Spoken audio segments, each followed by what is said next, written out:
Okay, welcome everybody. Mobility Lunch. Thank you for being here. So we have quite a program. We have mobility and lunch. Let me welcome you here. My name is Mark Schelker. I'm a professor of economics here. Um, Let me first start a bit with what's the program and why I think it is important that you guys sit here. We're going after a handover to Nathalie Neuhaus from the International Relations Office that gives you an idea of the procedures. So let me maybe show the program. Oh, by the way, welcome to those online.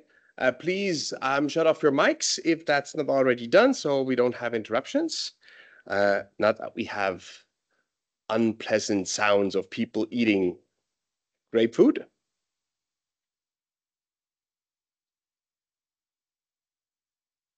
Okay, so program will be first. We'll see a video. We'll hear from the International Relations Office, have some information, Madame Neuhaus. I'm going to give you some information on the academics part, which affects the faculty. I'll substitute for Madame Aschermann.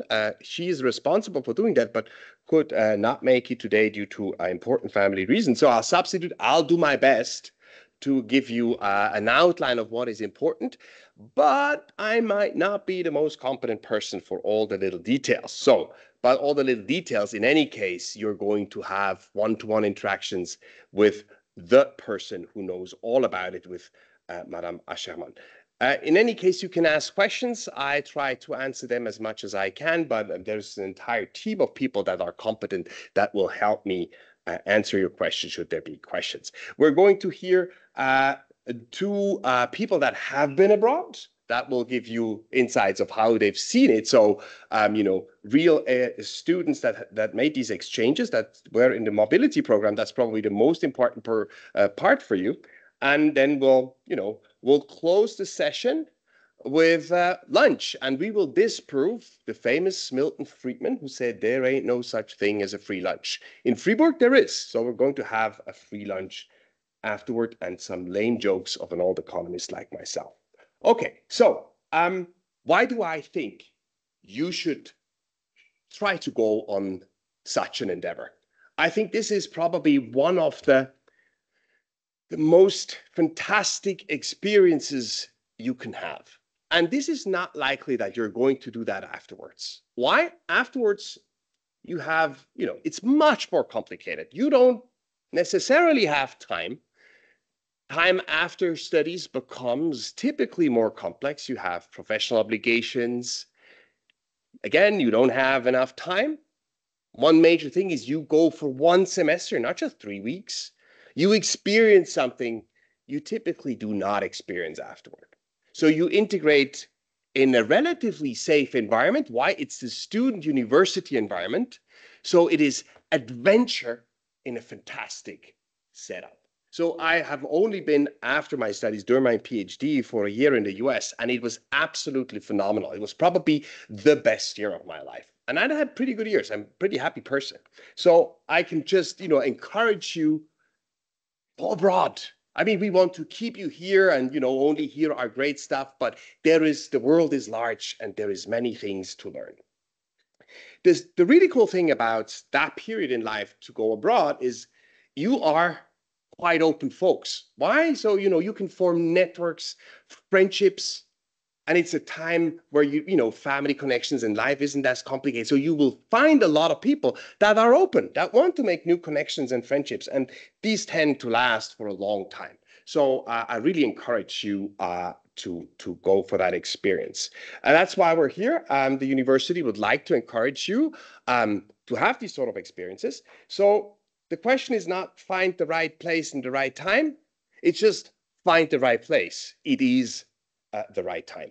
So let me, do we hand over to, I think, the video before I hand over to Madame Neuhaus. So thank you already. Thank you for being here. You'll see me in a few minutes for some additional information on the academic side. Thanks.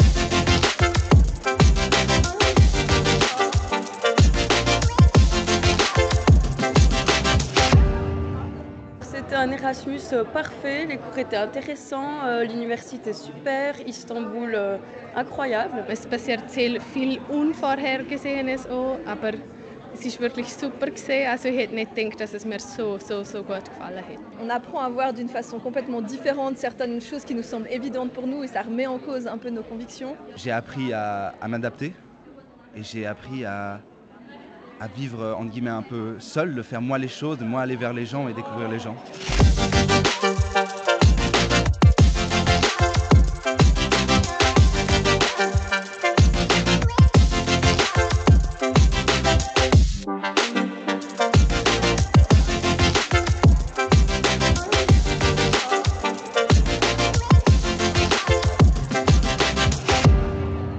Tous les cours que j'ai faits, ils ont été reconnus et du coup, j'ai pas perdu un semestre du tout.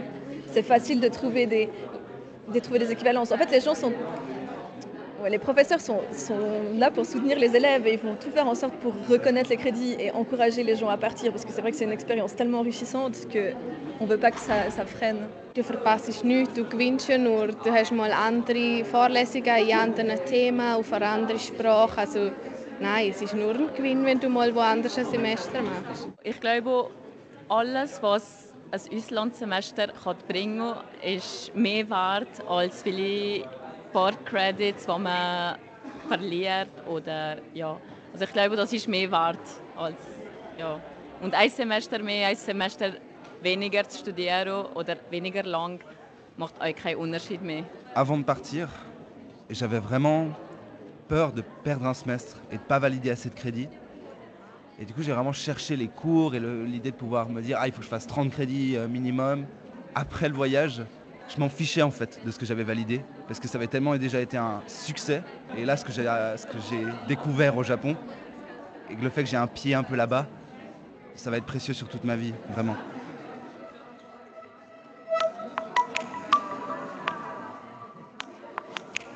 Nous, on demande aux étudiants de penser à ce projet de mobilité très tôt dans leurs études. On leur demande souvent d'y penser dès la première année de bachelor, de manière vraiment à se préparer pour ce séjour. Donc, d'abord, eux doivent faire les choix. Donc, on a vu que c'était assez long.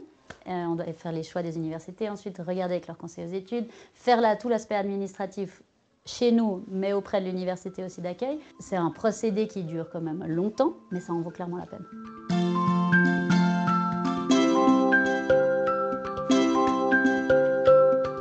Ils vont découvrir des méthodes pédagogiques qui sont différentes, des méthodes d'enseigner mais aussi d'apprendre qui sont différentes. Si on part à l'étranger, on n'a pas la famille à côté, on n'a souvent pas des amis à côté, surtout pas au début. Et donc on est obligé de se débrouiller tout seul, on est obligé de devenir indépendant et forcément ils vont gagner en maturité. Les futurs employeurs vont regarder ces éléments, ils vont voir que voilà, on a pu améliorer notre langue, on a réussi à s'en sortir dans un environnement qui était complètement nouveau, même si on était laissé à soi-même, parce qu'on n'a ni de famille ni d'amis au début.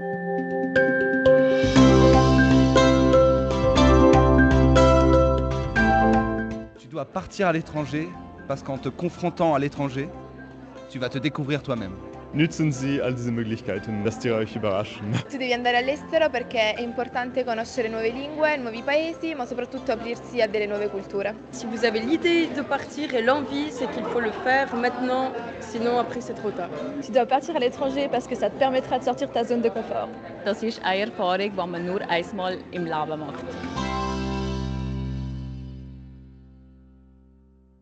Also herzlich willkommen, bienvenue à ce Mobility Lunch. Mein Name ist Nathalie Neuhaus und ich arbeite bei der Dienststelle für internationale Beziehungen. Dort kümmere ich mich vor allem um Austauschprogramme außerhalb Europas.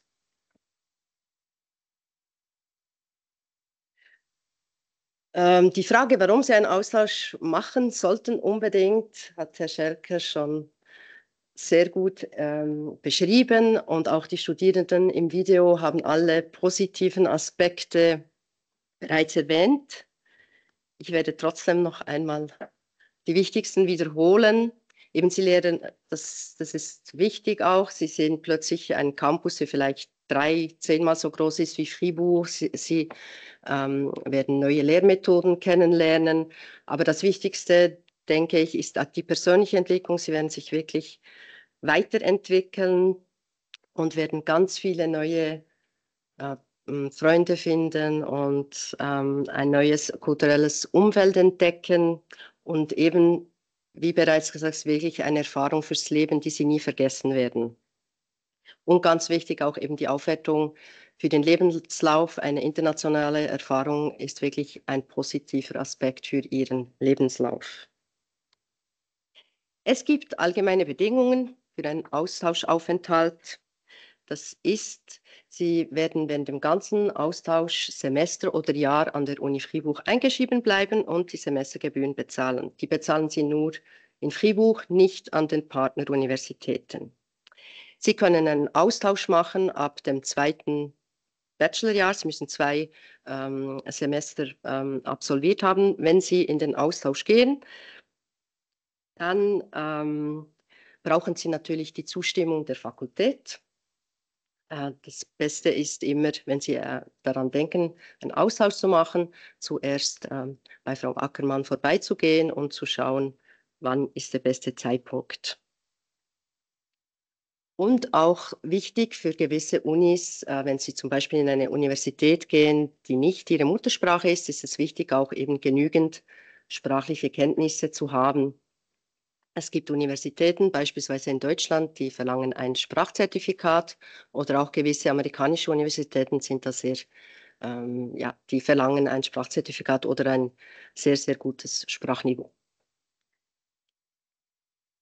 Dann gibt es unterschiedliche Programme, je nach Destinationen. Für die Schweiz gibt es das Benefri-Programm oder die Swiss Mobility. Dann für Europa empfehlen wir sehr das Swiss Mobility European Program, das SEMP, welches das Erasmus ersetzt. Es gibt auch die Möglichkeit, mit ISEP Direct nach Europa zu gehen, ist aber ein sehr teures Programm. Alles, was außerhalb von Europa ist, gibt es viele Möglichkeiten. Die Uni Fribourg hat Austauschabkommen mit Partnern in der ganzen Welt, in Amerika, Asien, Südamerika. Die Palette ist sehr lang und wir haben auch, wir sind Teil von 2 Programmen. Das eine ist das ISEP Exchange, welches ermöglicht, in ganz, ganz vielen Unis weltweit zu studieren, außerhalb Europas. Und für der Quebec Kanada ist die Uni Fribourg Partner mit dem B-Quebec-Programm, was ihnen ermöglicht, in spezifischen kanadischen Unis, die auch in diesem Programm mitmachen, zu studieren. Da sind sie nicht sehr viel. Das ist eine Mobilitätstabelle, die sammelt alle Informationen zu allen Programmen, die es gibt für eine Mobilität. Ihr findet sie auch im Dekanat. Da wird alles genau beschrieben, die Kosten, ob es ein Stipendium gibt, was die Unterschiede sind, können Sie da sehr gut sehen. Dann natürlich sehr wichtig, die Suchmaschine auf unserer Webseite, die hilft Ihnen wirklich, die richtige Uni zu finden oder die Destination. Da können Sie am Anfang, ist es am besten zuerst Ihr Studienfach zu suchen im Filter und dann auch, ob Sie Bachelor- oder auf Masterniveau sind. Und Sie können dann das Land wählen und da kommen alle Partnerunis, wenn Sie das klicken. Das ist wirklich wichtig, eben Sie können die verschiedenen Filter brauchen und das vereinfacht wirklich die Suche. Und was ich immer empfehle, ist es auch, die Erfahrungsberichte der Studierenden zu lesen, die bereits einen Austausch gemacht haben, weil da finden Sie viele wertvolle Tipps zu unterschiedlichen, eben zum administrativen Aufwand, zu Kosten und Tipps und Tricks, die Sie gerne weitergeben. Dann ganz wichtig, wir haben seit 2 Jahren können wir auch Stipendien vergeben, wenn Sie an eine Uni gehen, die außerhalb Europas ist, weil das SEM-Stipendium ist ja eigentlich für europäische Partneruniversitäten. Wir konnten das erweitern und wir haben auch die Liste der Partnerunis, für welche es ein Stipendium gibt, erweitert. Ich lasse Sie die ganze Liste auf unserer Webseite konsultieren. Hier ein paar Beispiele, die für Ihre Fakultät in Frage kommen. In den USA haben wir 2 Universitäten, wo Sie das Stipendium bekommen, wenn Sie eine dieser Unis wählen. Dann Mexiko, Chile, Argentinien, aber auch Taiwan, Vietnam, China oder Tokio. Es hat wirklich eine eine lange Liste. Wenn Sie sich für einen Austausch dort entscheiden, bekommen Sie auch das Stipendium von 500 Franken im Monat. Dann, wer macht was? Eben alles, was akademisch ist, das müssen Sie mit der Fakultät und Frau Ackermann besprechen. Ich empfehle immer, wenn Sie daran denken, einen Austausch zu machen, eben zuerst mit der Fakultät zu schauen, wann ist der beste Zeitpunkt, alles, was mit Credits zu tun hat, das zuerst besprechen.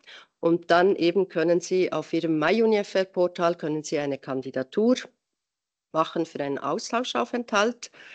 Dort ist es wichtig, eben, da müssen Sie verschiedene Fragen beantworten, Dokumente hochladen und ich empfehle allen immer, Sie haben die Möglichkeit, 3 Destinationen zu wählen. Machen Sie das, weil wir schauen immer die erste Wahl und wenn vielleicht 20 an selben Ort möchten, ist es immer gut, einen Plan B oder C zu haben, damit Sie dann auch wirklich in den Austausch gehen können, weil wir möchten, dass alle, die gehen möchten, auch gehen können.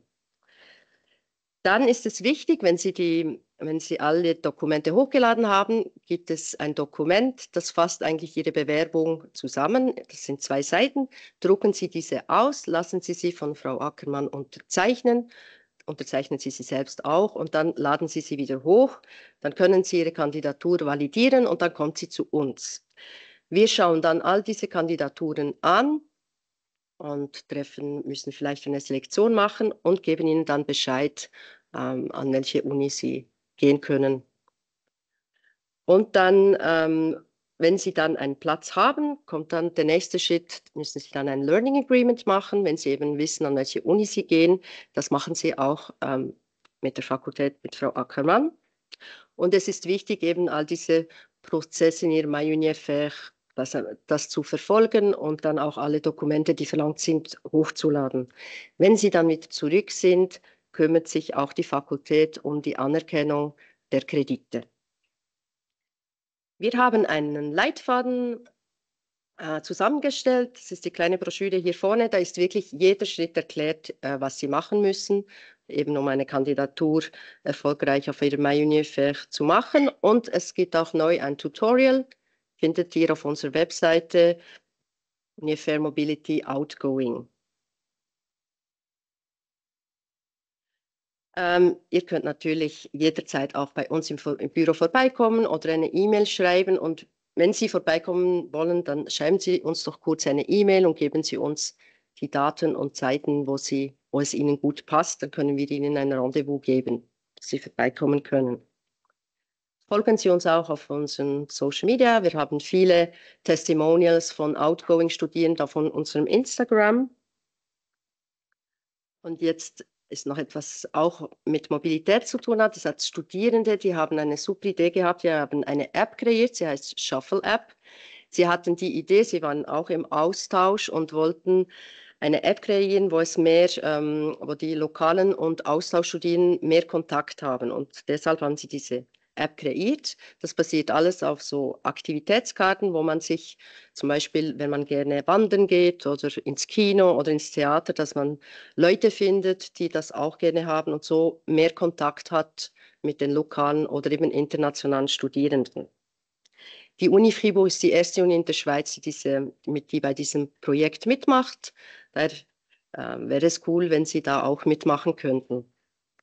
Es ist natürlich komplett gratis. Das Einzige ist, loggen Sie sich mit der UniFR-Adresse an und dann kann es schon losgehen. Ihr findet die Infos zum Download auch auf dem kleinen Flyer, den ich dort hingelegt habe. Und nächsten Dienstag organisieren wir wieder die International Fair in Miséricorde in der Ehrenhalle von 15:30 bis 18 Uhr.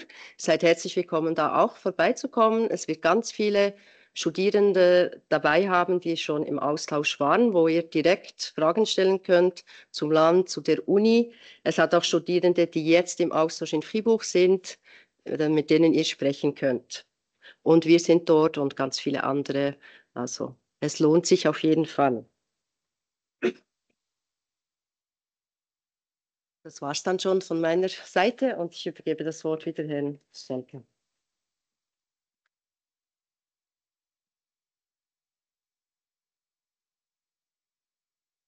Super, merci beaucoup. Maintenant, je suis ici en tant que vice-doyen de la faculté, responsable pour tout ce qui est mobilité.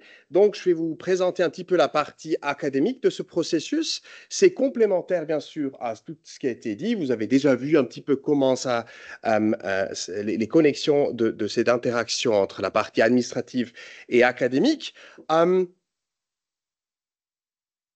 Tout d'abord, bien sûr, il est important de trouver la bonne université ou les bonnes universités. Vous avez entendu, vous pouvez postuler pour 3 différentes destinations. Alors tout d'abord, c'est important. C'est vrai que ça semble trivial de dire trouver la bonne université, mais de temps en temps, ça pose problème.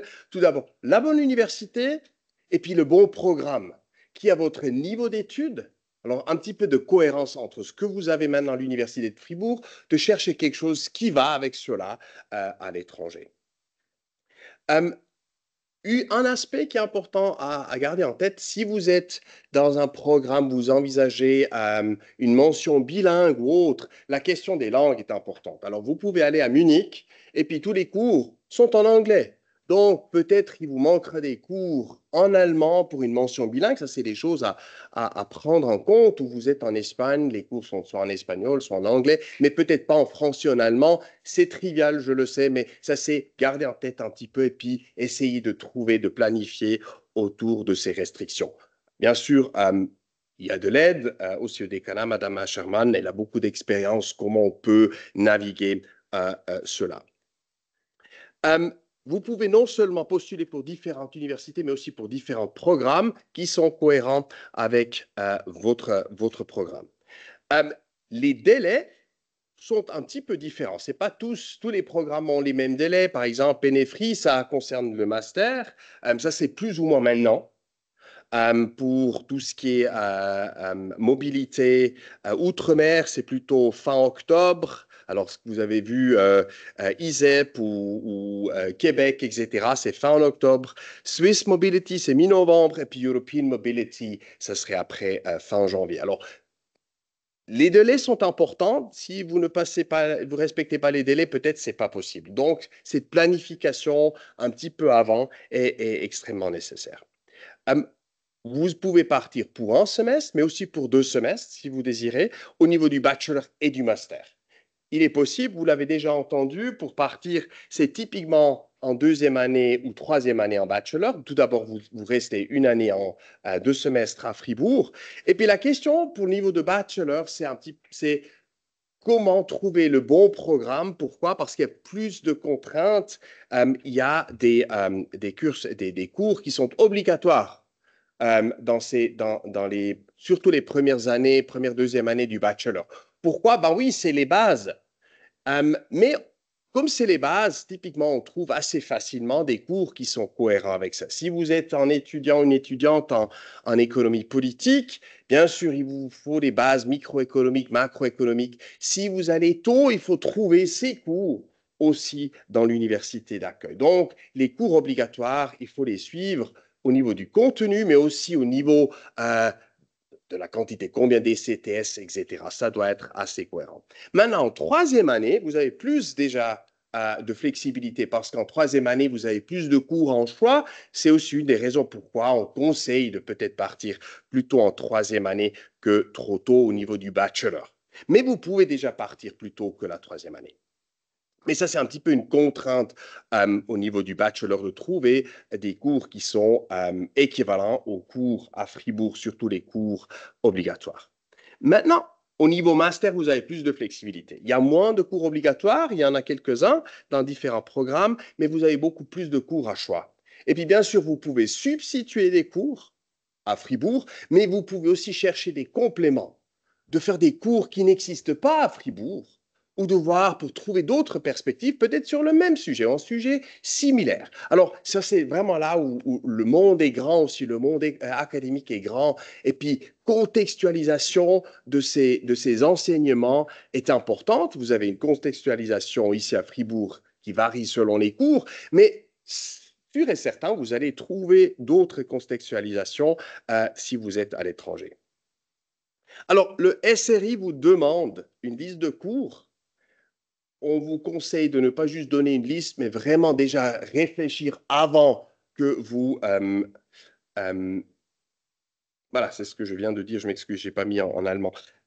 Mais faites un investissement assez tôt, non seulement donner une liste de cours pour faire la partie administrative, mais cette convention, c'est ce contrat d'études qui va être important. Avant de partir, vous devez remplir un contrat d'études. Ça va être signé par le Mobility Office. Et puis, c'est vraiment là où on trouve quels sont les cours cohérents, quels sont les ECTS qui sont cohérents, etc. Et puis, mais commencez avec ça, pas seulement le moment où c'est nécessaire dans le processus, mais commencez déjà assez tôt. Alors, cherchez le contact avec Madame Aschermann et avec Madame Neuhaus assez tôt.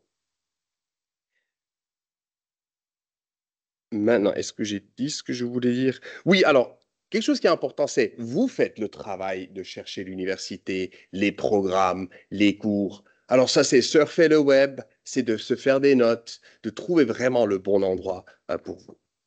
Maintenant, le moment où vous avez fait des examens à l'étranger, vous avez fait votre séjour, bien sûr, il y a la question des validations des notes. Oups, non, c'est pas encore là. C'est où? Je vais vous expliquer comme ça. Alors, vous avez une feuille de notes officielle qui va être transmise à vous. Soit c'est physique, avec le timbre, la signature comme il faut. Ça, il faut apporter au décanat. Maintenant, n'apportez pas des copies ou des scans. Ça ne suffira pas. OK, on a besoin de l'original.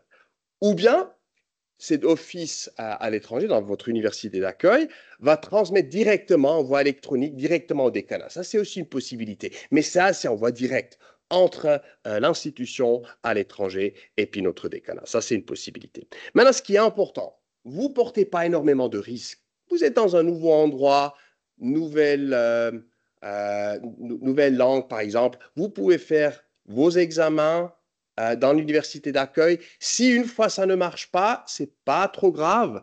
La seule conséquence, c'est que vous ne recevez pas les ECTS de cette université. Vous devez rattraper le cours à Fribourg, mais vous n'avez pas un problème que vous avez déjà, ça compte déjà comme premier essai, etc. Vous commencez de nouveau avec 2 essais à Fribourg.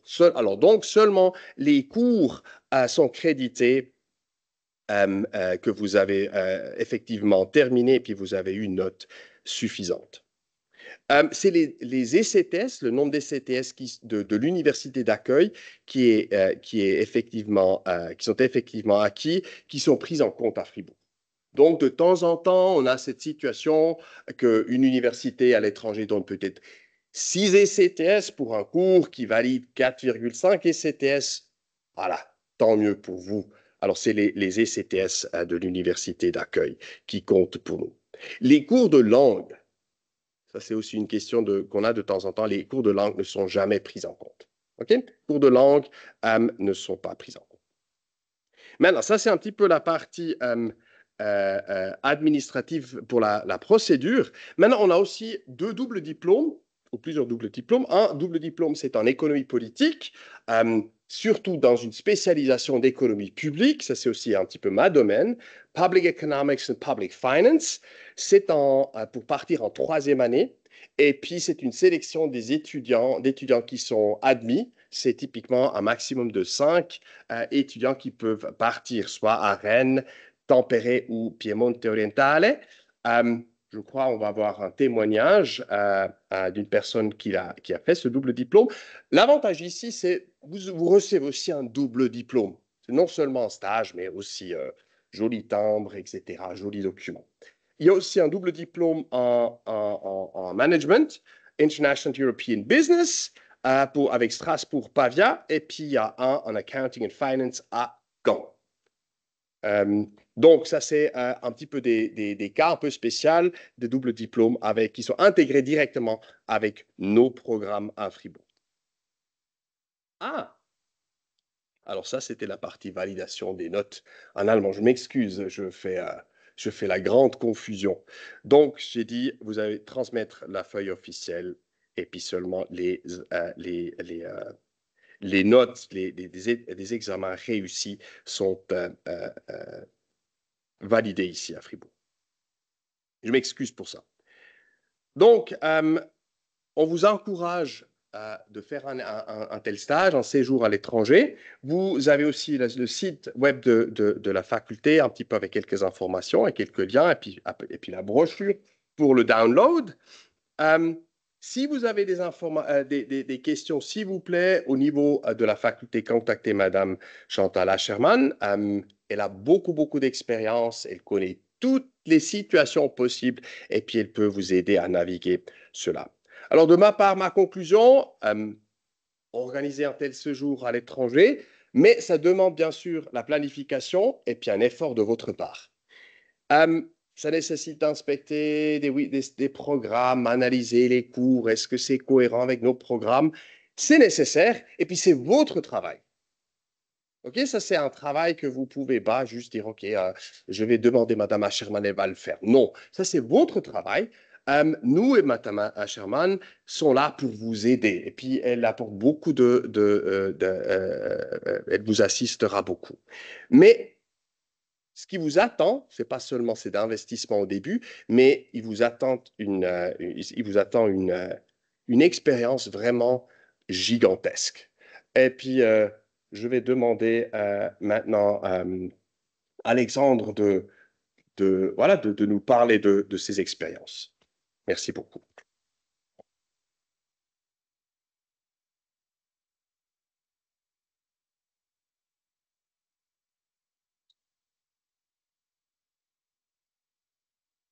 Alors, bonjour à toutes et à tous. Donc, je m'appelle Alexandre Lebloch, je suis ici doctorant en macroéconomie à l'Université de Fribourg et je parle maintenant d'un échange que j'ai fait en 2020, au mois de janvier à mars 2020. C'est très court parce que vous vous rappelez peut-être, mais il y a une petite maladie qui s'appelle le Covid qui est arrivée en 2020 et ça a un petit peu interrompu mon semestre d'échange, mais j'en ai quand même beaucoup profité et c'est la raison pour laquelle je vous présente ça aujourd'hui, pour peut-être vous donner envie de faire cet échange-là également. C'était un échange dans le cadre du double diplôme qui a été évoqué à l'instant par le professeur Schelker en économie publique et finances publiques. J'avais le choix entre université en Italie, en France ou en Finlande. Et je me suis dit que le meilleur, c'était peut-être de choisir le plus exotique. Alors, quand on parle exotique, on ne pense pas forcément à la Finlande, mais si on s'en tient à l'origine exacte du mot exotique ou à l'étymologie, ce serait qui appartient à des pays étrangers et lointains. Donc, entre France, Italie et Finlande, le plus lointain, le plus étranger, c'est peut-être la Finlande. C'est pour ça que j'y suis allé. La Finlande, c'est le pays que vous avez ici entouré en rouge. Ça, il n'y a pas trop de surprises jusqu'à présent. Et la ville dans laquelle j'étais, c'était Tampere. Je le prononce sûrement pas très bien, mais c'est comme ça qu'on va le faire aujourd'hui. C'est le petit point rouge que vous avez au sud du pays. Et si on zoome un petit peu plus sur la carte du dit pays, on se rend compte que Tampere est entouré de plein d'eau, plein de lacs autour. Et ce n'est pas le cas que pour la ville de Tampere, c'est le cas pour tout le pays. On appelle la Finlande le pays aux 1000 lacs, alors pour le coup, c'est beaucoup plus que 1000. On est à peu près à 200 000 lacs dans l'entièreté du pays. Et c'est super chouette d'avoir tous ces lacs-là parce qu'en hiver, vu qu'il fait froid, il gèle. On peut faire du ski de fond, on peut marcher dessus, on peut faire du patin à glace et n'importe quoi d'autre. Ça, c'est pour l'hiver. Et pour l'été, bien sûr, il y a beaucoup d'autres activités qui peuvent se faire sur ces lacs-là. Quelques petits fun facts peut-être sur le dit pays, donc la Finlande. On y parle non pas le finlandais, mais le finnois. Bon, voilà, comme ça vous pourrez étaler votre culture au prochain repas de famille. On parle finnois là-bas et le finnois ne ressemble à rien. Enfin, en tout cas, à rien qu'on connaît déjà. Ils nous font des dingueries, les histoires. Donc, le finnois ne ressemble pas à grand-chose, en tout cas pas à ce qu'on connaît. Le plus proche, peut-être, ce serait le hongrois. Et encore, je ne parle pas hongrois non plus, je ne parle pas finnois du tout. Il y a 29 lettres dans l'alphabet, ce qui en fait un des alphabets les plus longs du monde. On ne comprend pas grand-chose de ce qui est raconté, mais ce n'est pas bien grave parce que tout le monde parle anglais là-bas. En tout cas, à l'université, tout se fait systématiquement en anglais. L'enseignement se fait en anglais, donc pas besoin de faire un B1 ou un B2 en finnois avant de partir. Si vous voulez le faire, il n'y a pas ça, ce n'est pas nécessaire. C'est un pays qui est membre de l'Union européenne depuis 1995 et qui ne fait pas partie des pays dits scandinaves. Bon, souvent, on considère que c'est Norvège, Suède et Finlande, et c'est une erreur. En l'occurrence, c'est le Danemark qui est le troisième pays scandinave. La Finlande est beaucoup plus rattachée à la Russie, puisqu'elle était membre de la Russie jusqu'en 1917. Donc il y a pas mal encore d'héritage russe, et il y a une longue frontière à l'est du pays avec la Russie. C'est un des seuls pays, ou c'est le seul pays en l'occurrence des pays du Nord, qui a l'euro, ce qui est un avantage pour vous en tant que Suisse. Vous avez un certain pouvoir d'achat, parce que vous ne pas sans savoir que l'euro se déprécie un petit peu par rapport au franc suisse, donc c'est un petit avantage pour vous. Quelques autres faits intéressants en Finlande, peut-être le plus important qui n'est pas marqué ici, c'est que ça fait plusieurs années que la Finlande est le pays le plus classé au numéro 1 en tant que pays le plus heureux du monde, selon le World Happiness Index. Il est, en tout cas depuis 2021, premier devant les autres pays nordiques et les pays scandinaves. Donc il y fait bon vivre, même s'il y fait froid et qu'il fait souvent nuit. Il y a plus de rennes que d'habitants dans la partie nord du pays, dans Laponie. J'y suis pas allé pour des raisons de Covid, en l'occurrence, c'était prévu, mais je vous encourage vivement à aller faire un tour par là-bas. On y reviendra un tout petit peu plus tard. Et il y a une grosse culture là-bas de sauna. Alors, c'est pas du tout un cliché, pour le coup, c'est vrai. Il y a 2 millions de saunas pour 5,5 millions d'habitants. Il y a des saunas dans tous les immeubles, au bord de tous les lacs, plusieurs saunas par lac. Et c'est vraiment chouette. Donc, petite photo, première petite photo que vous pouvez avoir là, c'est un sauna public que vous avez aux abords du lac, un des grands lacs autour de Tampere. Le schéma classique, c'est faire un sauna à 90-95 degrés et aller après plonger dans le lac qui est gelé ou très très très froid, quand ça n'était pas gelé, ou on peut simplement aller se baigner dans le lac juste pour le plaisir. Il paraît que c'est très bien pour la cellulite, par exemple, ou pour récupérer musculairement. Et l'été, ça donne un peu autre chose. Vous avez ce genre de choses-là. Alors, c'est pas nous, c'est une photo qui existe depuis bien longtemps. Mais vu que c'est 5 jolies paires de fesses et des aurores boréales, on se dit qu'on allait le mettre quand même. Donc, c'est ce genre d'activité-là que vous pouvez faire dans les lacs et après les saunas. La ville en tant que telle de Tampere, c'est la 3e plus grande ville du pays, après la capitale Helsinki et, j'ai noté ça, Espoo. À nouveau, je ne suis pas sûr de prononcer correctement, mais la ville de Tampere fait à peu près 250 000 habitants, dont 30 000 sont des étudiants. Donc, c'est une ville vraiment estudiantine. On le sent dans l'ambiance et la culture générale. Elle est aussi assez dynamique culturellement et sportivement. Alors, je ne vais même pas essayer de prononcer le premier événement que vous avez là, Tampere quelque chose. C'est un festival international de films, de courts-métrages notamment, qui a lieu en mars chaque année, qui à nouveau, dans mon cas, a été annulé pour des raisons de Covid, donc je n'ai pas pu y assister, mais je vous le recommande fortement, quand même. Il y a des musées très intéressants. Un des musées qui m'a été donné de voir, c'était le musée sur Lénine, qui est particulièrement intéressant pour toutes les personnes qui aimeraient un peu creuser sur l'histoire des relations entre la Russie et la Finlande, puisqu'ils ont toujours beaucoup, beaucoup de relations. Et il y a 2 clubs de hockey majeurs dans la ville, Tappara et Ilves, qui sont 2 clubs concurrents et qui se rencontrent assez régulièrement. Donc, il y a souvent des matchs à domicile, de quasiment tous les week-ends, toutes les semaines, il y a des matchs à domicile. Ça fait une ambiance assez chouette, en l'occurrence dans la ville, avant le match, après le match. Et le niveau de hockey est excellent là-bas. Alors, peut-être pas aussi bon que Gauthieron, mais je ne sais pas de quoi je parle puisque je ne suis pas du tout le hockey. Mais en tout cas, allez voir les matchs là-bas parce que c'est chouette. En termes d'ensoleillement, c'est un point critique sur la Finlande et tous les pays du Nord, c'est qu'en décembre, donc la journée la plus courte, en 2024, il n'y aura que 5 heures d'ensoleillement à peu près. Alors c'est très original quand il fait nuit à 3 heures l'après-midi. C'est vraiment surprenant. Par contre, en mois de juin, il fait jour à 3h40 du matin jusqu'à 11h le soir. Et le passage de la journée la plus courte à la journée la plus longue se fait très rapidement, parce que chaque jour, on gagne 10 minutes de soleil, 15 minutes de soleil. Donc déjà en avril, On a des journées qui sont vraiment plus longues qu'au mois de décembre. Et c'est très, très, très plaisant. Tempérer, ça se donne ça au mois d'hiver, parce que c'est aussi un point important qu'il faut garder à l'esprit quand vous partirez. C'est selon où vous voulez aller. Le climat peut être différent au mois d'hiver, au semestre de printemps ou au semestre d'automne. Pour le coup, en Finlande, c'est flagrant. Ça donne ça à 3 heures de l'après-midi à Tampere au mois de décembre, janvier, ce qui est très joli aussi. Et au mois de juin, juillet, c'est une ville beaucoup plus verte, beaucoup plus estivale. Il fait vraiment bon vivre. Alors, je ne dis pas qu'il ne fait pas bon vivre là-dedans aussi, mais voilà, c'est un autre climat. Et il faut marcher avec des chaussures à relief pour ne pas glisser sur la glace. Mais c'est un climat qui est tout à fait intéressant aussi à expérimenter.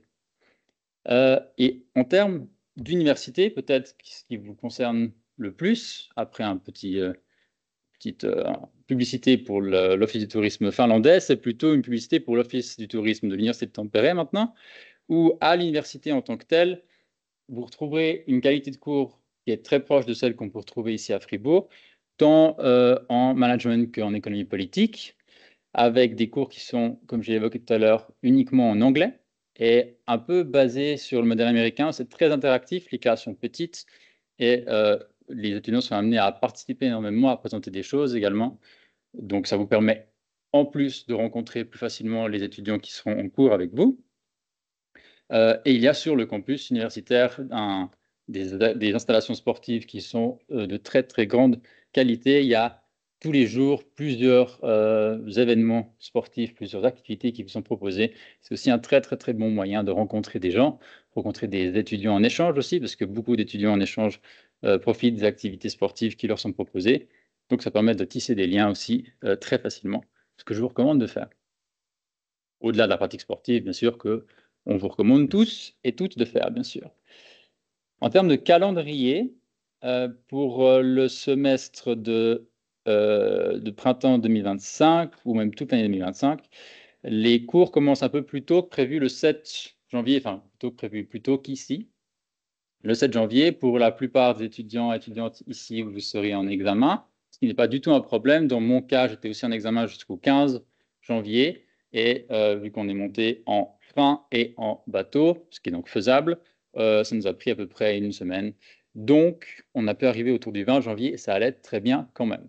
Ce que je sous-entends par là, c'est que les horaires sont tout à fait aménageables. Si vous y prenez suffisamment à l'avance, vous pouvez prévenir les professeurs sur place. Il n'y a pas de problème si vous arrivez quelques jours après le début du semestre. Vous pouvez tout à fait rattraper en ligne ou suivre les cours en ligne ou bien rattraper sur place une fois que vous y êtes. Pour le semestre d'automne, là aussi, ça commence autour du 25 août, donc un peu plus tôt qu'ici, ici à Fribourg. Il y a une particularité que j'ai découvert là-bas qui n'existe pas ici à Fribourg, c'est les book exams. Les book exams, c'est simplement qu'il n'y a pas de cours donc d'enseignement en présence à l'université à Tampere pour certains cours. Mais on vous donne toute la documentation. Vous avez un prof aussi à disposition pour répondre à vos questions le cas échéant.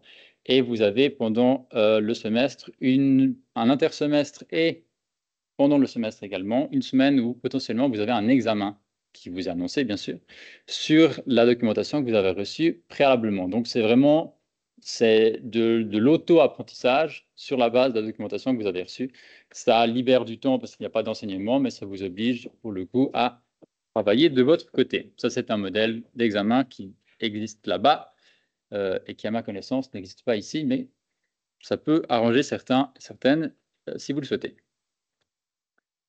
Maintenant, en termes d'Erasmus en tant que tel, les activités qui sont proposées là-bas, il y a le ESN, qui est le Erasmus Student Network, qui est une association qui regroupe les étudiants internationaux. Et cette association organise beaucoup d'événements pour organiser des rencontres, des sorties pour voir les matchs de hockey, ce genre de choses-là. Ça existe aussi ici à Fribourg. Et c'est un très bon moyen également de tisser des liens avec d'autres étudiants internationaux que vous rencontrerez là-bas. Il y a moyen également de trouver un logement très facilement via l'institution qui s'appelle TOAS sur place, qui organise des logements étudiants partagés très peu chers et où il y a tout ce qu'il faut. J'avais la chance de vivre avec 2 étudiants chinois de la province de Shandong. Et c'était aussi un très bon moyen de s'enrichir culturellement parce qu'on n'a pas l'habitude forcément de vivre avec des étudiants internationaux ici à Fribourg, par exemple. Et ensuite, d'autres petites activités que, comme déjà évoqué tout à l'heure, je n'ai pas eu la chance de pouvoir faire, même si c'était prévu. C'est un tour en Laponie, où on peut voir des aurores boréales, comme on a vu sur la photo tout jolie tout à l'heure. Il y a des ferries qui sont organisées depuis Helsinki jusqu'à Tallinn en Estonie ou à Stockholm en Suède, où c'est aussi un très bon moyen de faire un petit tour, un petit week-end prolongé dans d'autres pays. Et il y a l'activité un peu classique que beaucoup d'étudiants internationaux font, c'est de louer un petit cottage à côté d'un lac où il y a un sauna, parce qu'il y a des saunas partout, et profiter de faire un petit week-end là-bas aussi, et de ces paysages-là qu'on ne peut pas voir ailleurs que dans ces pays nordiques. Donc vraiment, je vous recommande, si ce n'est pas là-bas, ailleurs, de profiter de l'expérience qui vous est, ou de la chance qui vous est donnée ici, de partir à l'étranger. Si ce n'est pas... Il faut le faire aussi hors dehors des études, mais là, de faire d'une pierre deux coups, c'est d'autant plus intéressant, tant humainement qu'académiquement, mais surtout humainement, je dirais. Et voilà, je reste à disposition si vous avez des questions à ce sujet-là. Et je crois qu'il y a une deuxième présentation d'un autre témoignage. Donc, c'est le seul mot que je connais en finnois, kiitos. Merci beaucoup.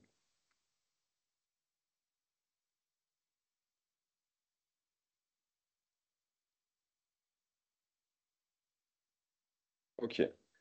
Bonjour à tous et à toutes. Je m'appelle Lorenzo. Je suis un étudiant italien ici en échange pour une année de Erasmus. Je fais partie des étudiants qui sont ici pour le double diplôme et je vais présenter vite fait 3 universités, ce sont les universités dans lesquelles j'ai étudié. Je sais que ça va être un peu difficile après avoir vu des photos de fesses avec l'aurore boréale, mais on va essayer quand même de profiter de ces autres universités. Et j'ai fait mon bachelor en mathématiques pour la finance à l'université de Turin. C'est une des universités avec laquelle il n'y a pas le programme de double diplôme, mais c'est une des destinations pour l'Erasmus. Turin est la 4e ville plus grande en Italie, mais elle est la 3e pour les étudiants parce que, comme vous pouvez lire, il y a 75 000 étudiants. C'est le double des habitants de Fribourg, par exemple. Et elle est très connue en Italie et même dans le monde entier parce que c'est dans la top 100 européenne et 250 du monde entier. Et c'est une ville très historique et très culturelle parce que par exemple, ça a été la première capitale de la République italienne. Son musée égyptien, c'est le 2e au monde. Le premier, c'est à El Cairo, c'est la ville en Égypte, donc quand même.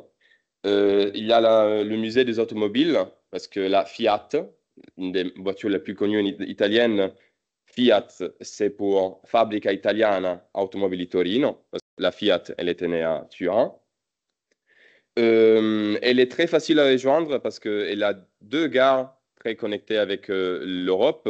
Mais par exemple, de Berne et Genève, il y a un Flixbus qui en 4 heures en direct, ça vous ramène là-bas. Donc c'est aussi facile à rejoindre. Et c'est une position assez stratégique parce que c'est aussi à côté de la France. Et il y a beaucoup de stations de ski à 1 heure de train. C'est aussi très connu niveau étudiant et un échange. Et aussi pour le futur, parce qu'il y a beaucoup de possibilités pour travailler dans des banques ou aussi par exemple dans l'automobile, parce qu'il y a le groupe Stellantis. Il y a aussi le ESN qu'on a déjà vu avant. Il fait les mêmes événements, il organise beaucoup d'événements à Turin. Et c'est en bas, vous pouvez voir des photos des endroits assez fréquentés pendant les soirées des étudiants, comme par exemple les spritz à 1,50 €, par exemple. L'euro, comme il a dit, se déprécie beaucoup. Donc, pour moi, c'est un problème. Mais pour vous, ça va beaucoup mieux. Donc, pour vous, ça va être plus facile de vivre là-bas. Et Turin, elle n'est pas chère comme des autres villes. Donc, c'est une bonne destination. La deuxième université, c'est une université en France, c'est celle de Normandie, où vous avez la possibilité de faire le double diplôme avec. C'est une ville incroyable, c'est en Normandie qui d'ailleurs est à nouveau une autre région très très belle. Vous avez des paysages incroyables. Et comme par exemple, vous êtes à 1h30 de Mont-Saint-Michel, vous êtes à 1 heure des falaises de Tréta. C'est une ville historique parce que c'est où il y a eu le débarquement en Normandie, par exemple. Et donc, en bas à gauche, vous pouvez voir les photos. C'est la troisième ville étudiante en France. Et à nouveau, il y a 36 000 étudiants qui, c'est plus ou moins les habitants de Fribourg. Pour les gens en économie, c'est aussi une très bonne destination parce que c'est la troisième en France. Et il y a aussi une autre possibilité pour les gens qui veulent, par exemple, enseigner dans le futur. Et c'est le Speak 14 que vous voyez au milieu. C'est une opportunité pour les gens qui décident d'y aller exclusivement pour une année. Et ce n'est pas pour les francophones, malheureusement pour vous. Mais pour tous les autres gens qui parlent allemand et italien, il y a la possibilité d'aller travailler dans un collège, dans l'enseignement de votre langue maternelle et payer en plus. Donc, ça aide à vous parce que vous avez, en plus de la CMPE, vous avez aussi cette bourse pour le Speak 14 et aussi pour le CV ou pour faire des connaissances. C'est à 2 heures de Paris avec un train direct, donc vous êtes aussi très bien placé. Et l'ESN est à nouveau actif dans cette ville. Il fait beaucoup soit des événements, des soirées, mais aussi des voyages, comme par exemple, il organise 2 fois à l'année le voyage pour Mont-Saint-Michel. Et il y a, par exemple, un événement qui est très, très connu en France, c'est la photo en haut à droite, et c'est le carnaval étudiant. Et c'est le carnaval étudiant le plus grand en Europe. L'année dernière, j'y étais, et il y avait 35 000 étudiants. C'est une journée, c'est un après-midi exclusivement pour la fête dans la ville, qui conclut avec un concert. Donc, c'est une destination très connue pour les échanges. Et la dernière ville, la dernière université, c'est celle du Piemonte orientale. C'est celle où je suis en train d'étudier maintenant. Elle est plus petite des autres villes. Et l'avantage, c'est que voilà, s'il y a quelqu'un qui cherche un peu de calme, celle-ci, c'est la destination parfaite parce qu'il y a il y a moins d'étudiants, mais quand même, c'est dans une position très stratégique parce que c'est au milieu du centre, en bas à droite. Ça s'appelle le Tomige. C'était le premier triangle industriel italien où, au fin du 19e siècle, la grande industrie à grande échelle s'est développée. Et ça signifie que vous êtes à 1 heure de Turin, à 1 heure de Gênes et à 1 heure de Milan. Donc, vous êtes très bien liés.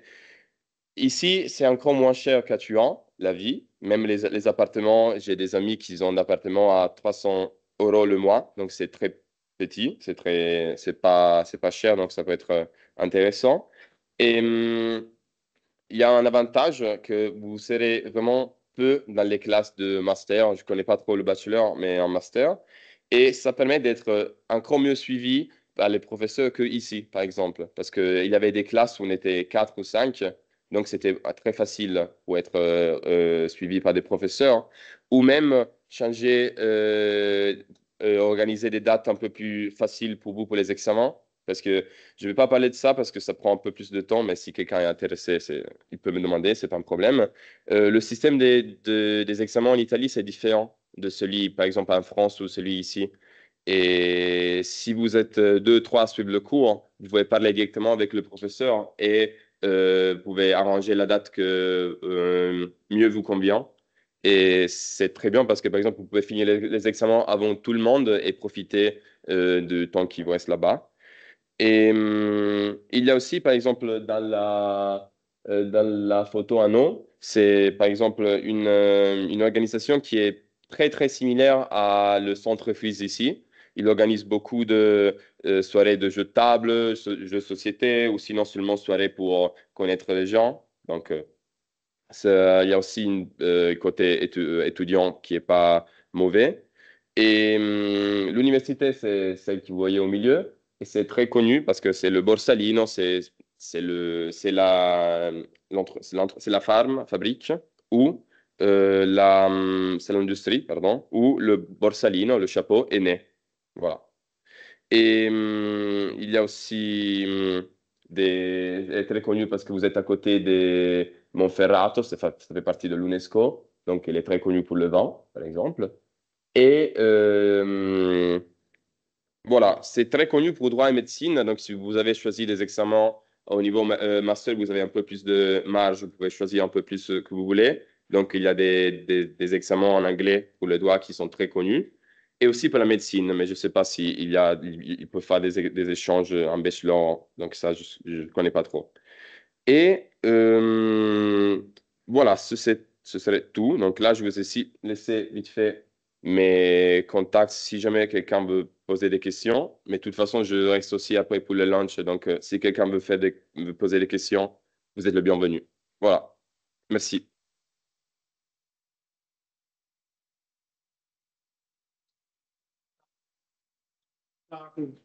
Wenn Sie Fragen haben, wir sind da. Wir können auch draußen, können Sie Fragen stellen, wenn Sie haben.